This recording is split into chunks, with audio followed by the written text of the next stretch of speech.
Hey YouTube, this is our next gonna be a slow work on it when I darn well feel like it project. But as you can see here, this is a very crudely thrown together at the moment setup for fuel.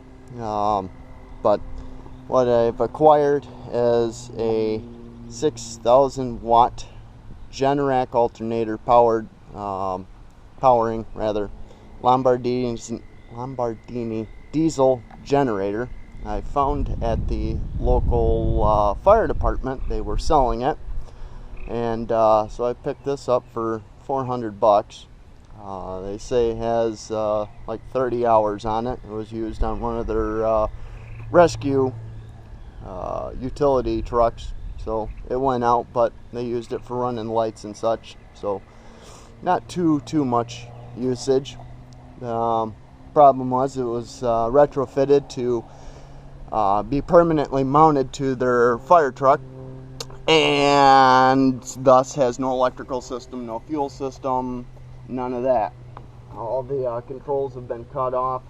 Has no charging controls or anything.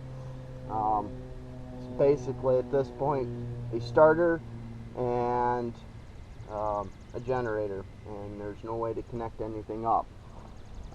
For the time being, we just kind of have an old lawnmower gas tank fabbed on with some quick grips and some fuel line just to get the thing to run. I adjusted the throttle speed so that it wouldn't start up and run full tilt right off the bat. You can see where I've adjusted the throttle here. That's supposed to be full throttle, but at full throttle it actually runs slightly faster than 60 hertz, so I need to adjust that keeper down to get it away from the 61.5 hertz that it tends to want to run at.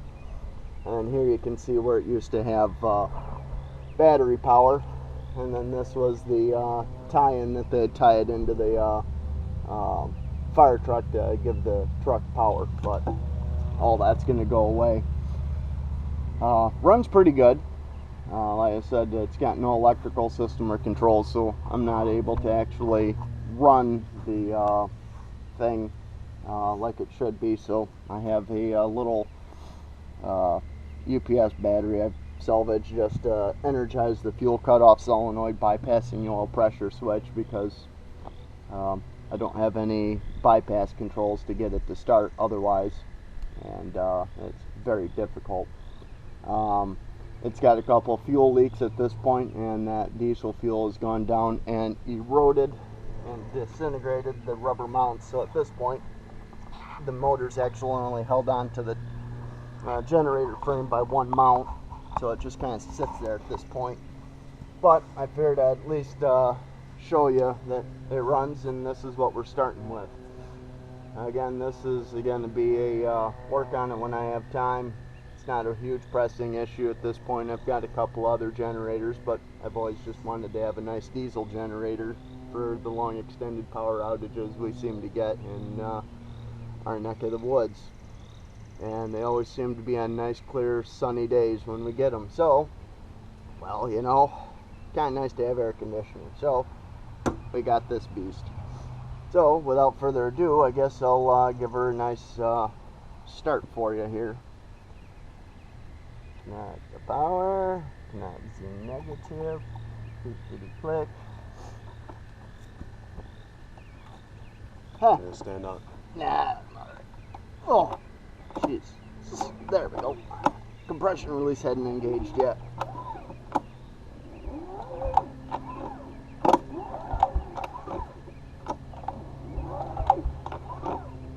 Give her a couple primer pulls. Nah, I got it.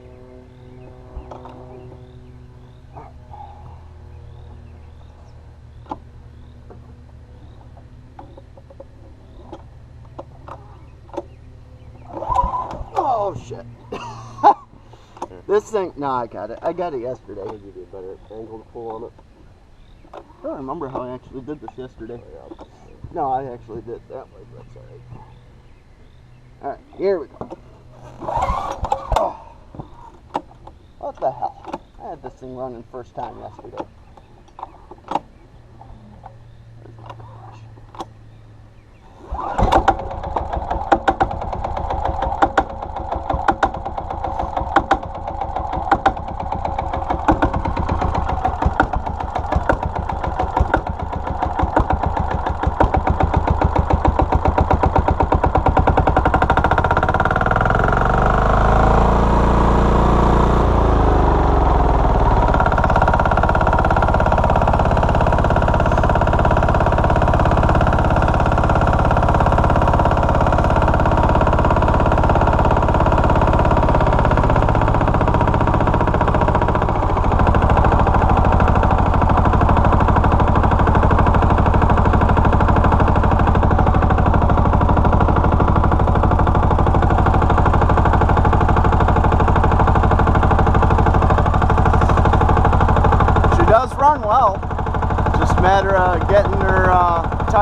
plan on making a roller cart so that we can actually move it without two guys picking it up.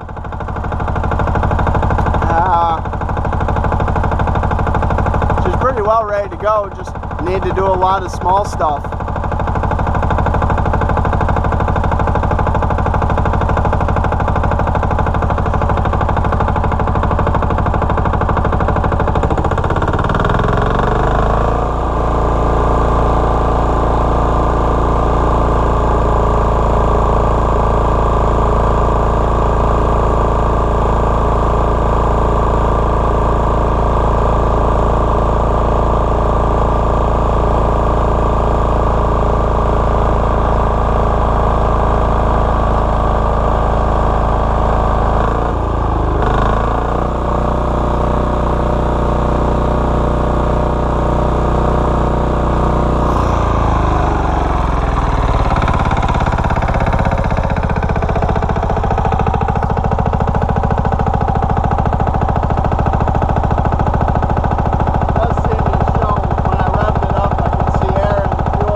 So there you have it. This is what we're going to be starting with. Once we get her going, I think it'll be a nice unit, but she's got a little bit of a small journey yet, but that's very much doable, I think. See you around the tubes.